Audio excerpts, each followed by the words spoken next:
Oh yeah, it's a great day to spend some time in the garage. Today I'm going to show you guys how to replace one of these Rainbird MaxiPaw pop-up sprinkler rotors. This is model number 2045A. Pretty common. I bought these on Amazon.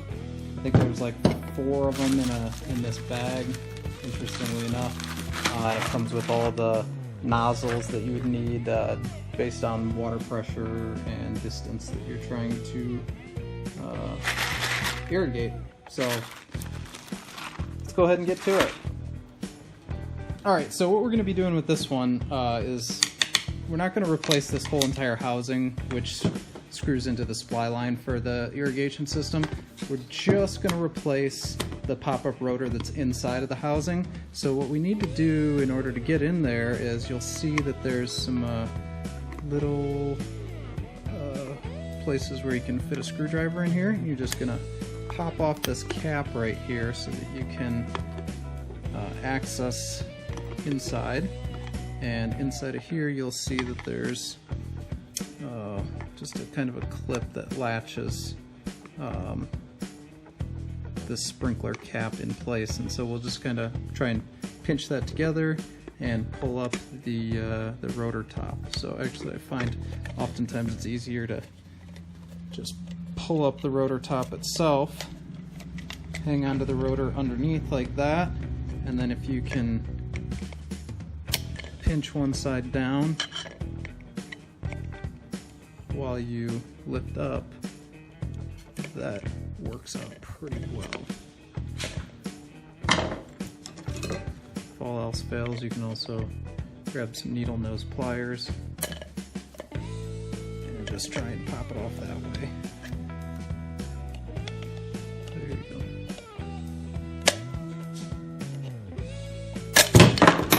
go. Bingo! That's what we needed to do.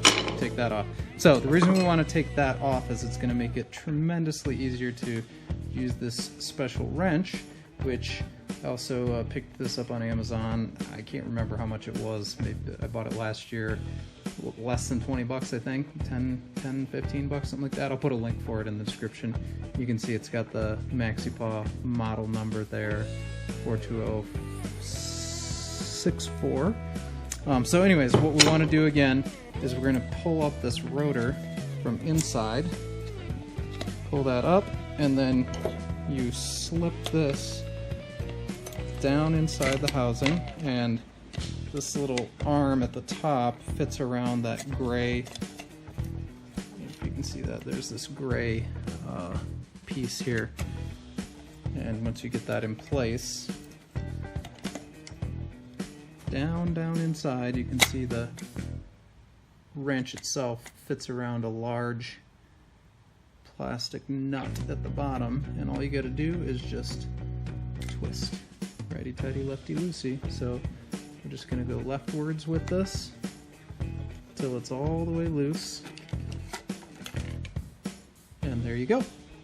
Rotor separated from the sprinkler housing, and we're just going to go ahead and swap this out because the housing's fine. We just need the new rotor. And you will notice there's an O-ring right here. We want to make sure that that's not damaged in any way. And then there's a screen here to, prevent any dirt from getting up into the sprinkler itself. So when we take out the old one, we want to make sure that there's no debris or dirt or anything that's going to get up there and clog that. So, but let's go ahead and head out to the old sprinkler. We'll get it swapped, give it a test, get the adjustments set up just right the way we need it, and we should be done. Won't take you very long at all. So one other thing I wanted to show you guys real quick is you get all these different nozzles for these sprinklers. So I wanted to show you how you can change those out. So I'll just grab another one. I haven't decided which one I'm going to use yet, but I just grabbed another one so I can show you real quick. So we'll just go with this style right here. Basically what you're going to do is, you can see on this sprinkler, it's right there. So what you got to do is pull this over and you'll find that it stops. So what you have to do is right up here, there's a piece, hopefully you can see it. You pull that down, and then when you open that up, it'll go right past it. And that allows you to open up that. So now you need to push up on this piece, because you can see this little portion is stuck behind this. So you push up on this, it'll click and swing out of the way. There you go. So now you can just pull that right out. And then if you decide to put a different one in, put it in place, push it in, and then spin it up and it'll click in place just like that. So same thing if you want to switch this one out, you just push up. Okay, so I was having some trouble there, but basically what you want to do is you can grab onto it on both sides, lift up and spin at the same time. And you see that? Popped right out, super easy. So I'll show you one more time. Push it in, spin, it clicks. So then you grab both sides, lift up and spin at the same time, it comes right out. Alright, so I'll go ahead and give you guys a close-up of this chart here. It shows what each of the nozzle types are. So here we go. And then depending on the nozzle that you use, it tells you if you need to set the spring to the high pressure or low pressure setting, and that is right here. You can see what they're showing on the diagram. Right here, there's two little settings. You can either put that spring right there, or if you pull it out, you can set it right in between here. And that's kind of what they're showing you in that picture right there. That's what they're trying to describe. So, alright, so here we go. We're gonna head over to the suspect sprinkler. Here's the one that we're gonna be working on replacing. So let me get set up here. There we go. Same kind of thing on this one. I'm just going to go ahead and use the screwdriver to get down in here and pop this cap off. So once we do that, there we go. Set that to the side. Then we'll be able to get in here and take this off. I like I said, I like to get that up, hold on to the base, and move that to the side. Just tip one side of this up.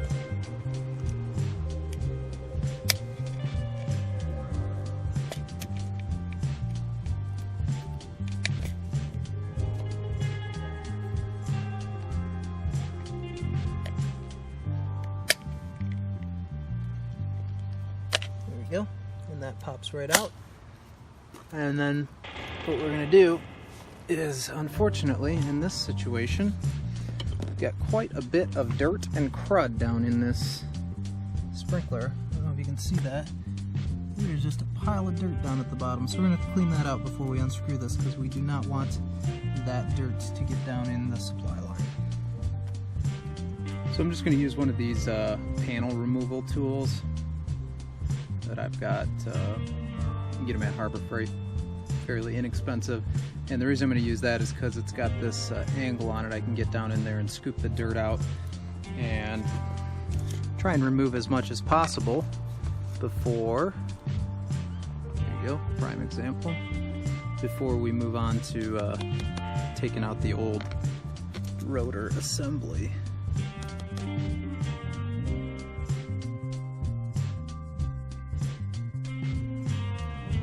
And then one more thing that I'll do before trying to take the old one out is I might just, if there's a little bit of dirt, a lot of small pieces of dirt down in the bottom of that sprinkler, I'll take a hose sprayer on jet setting and just get down in there and really blast it.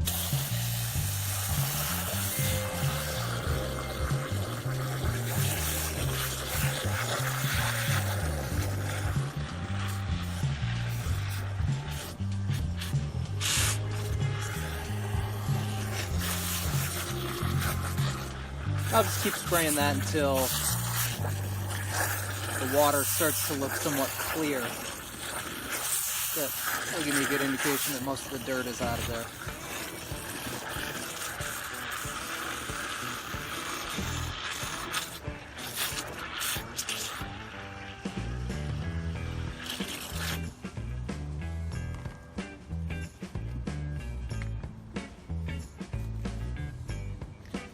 So now we can look down in there, get an idea. Let's look in there, look a little bit closer and see how much dirt's in there. If there's not too much dirt, then I'll go ahead and use the wrench and pull it out. Oh yeah, that's perfect. Super clean. All right, so same thing that we did with the new one. We're just gonna use this wrench, pull up on the rotor, put that in position, and put this part of the wrench around that gray washer, and then just let the spring settle all the way down. And then we just wiggle the wrench. And then again, righty-tighty, lefty-loosey. So we're just gonna spin to the left. And in this situation, I've got some bricks in the way. So what I'll have to do is pull this up, reposition the wrench, go all the way over here, get that in place, let the spring go all the way down, just keep spinning, and we'll just keep doing that.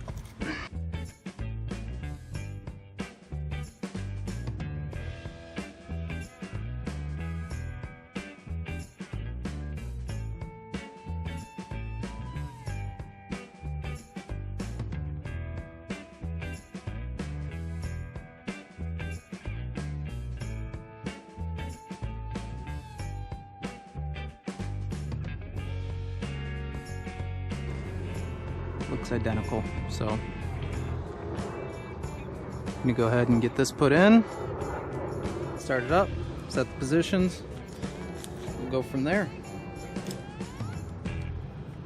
So in essence we'll be doing the same thing but in reverse, so I'm just gonna set it down in first and see if I can, there we go, see if I can start it just by hand, gently, just by sticking my fingers down.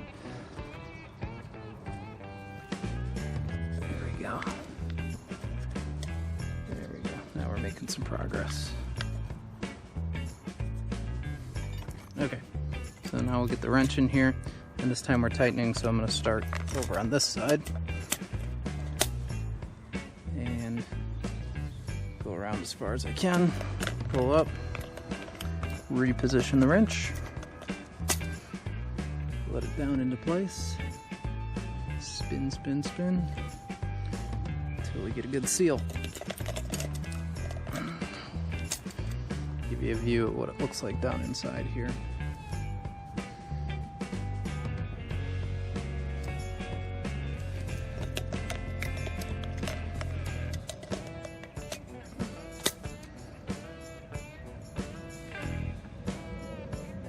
Alright, that's good and snug right there. So we're done with the wrench at this point. Something else that I want to pay attention to on here is where this needle is, how far that's tightened in, and we can see that there's maybe just 1/8 of an inch space between the sprinkler head and that needle. So I want to duplicate that, just again because I'm replacing this and I had a good setting on it before. So I'm just going to go ahead and just by hand tighten that piece down, get it to a similar setting. I can always fine-tune this once the sprinkler starts. So nice thing about this one is that we can adjust its pattern right now without turning on the sprinkler system. So I'm just going to use, and that's done with these pieces. I mean, it's pretty similar on a lot of even sprinklers that you can put on a hose on attachment. But basically it's got this piece that drops down and it's just going to go back and forth like that.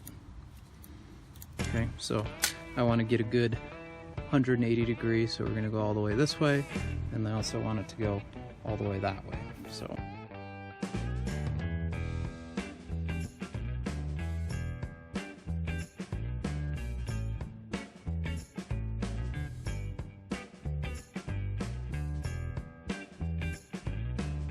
So now I'm going to go ahead and turn on the sprinkler. And I can actually control the sprinkler through my phone, so I'm going to pause the video. I'll be right back when it's playing, or when the sprinkler's playing.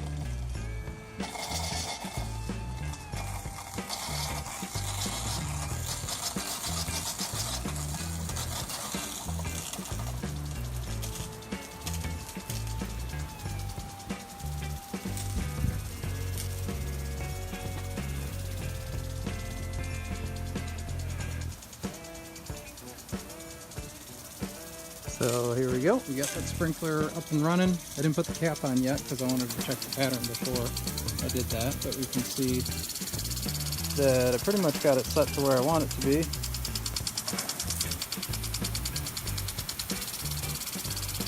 Let's see, let's watch that pattern on this. Yeah, we might move it in this way just a little bit since it looks like it's spraying into the bushes there. And I'm not really concerned about water in the bushes. Now let's switch around to the other side. We can take a look at how it's spraying on the other side.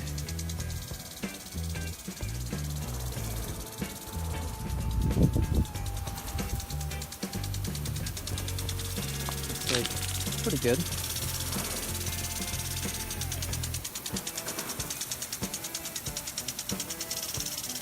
Probably need to bring it over this way a little bit more. But there you have it. I'm going to go ahead and just finish adjusting that, and then I'll show you how to pop the cap back onto this.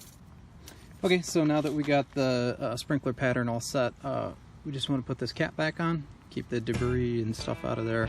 So all we want to do in that situation is just pull this up, and I just kind of rock this into place. So you start with it leaned up like that, get the one side latched in, push it down, and that's good to go. And then this cap just goes in the center. You gotta kind of align this one because it's got some little leg pieces that fit in there just right. So get that aligned in those slots, snaps into place. Good to go. We're all set. Alright, so that's how I replaced this old Maxi-Paw sprinkler rotor with the new one. As always, I'll go ahead and put in links in the description to all the parts and tools that I use so that you can do this yourself and save yourself a ton of money. Not expensive, not hard, and just enjoy that time outside.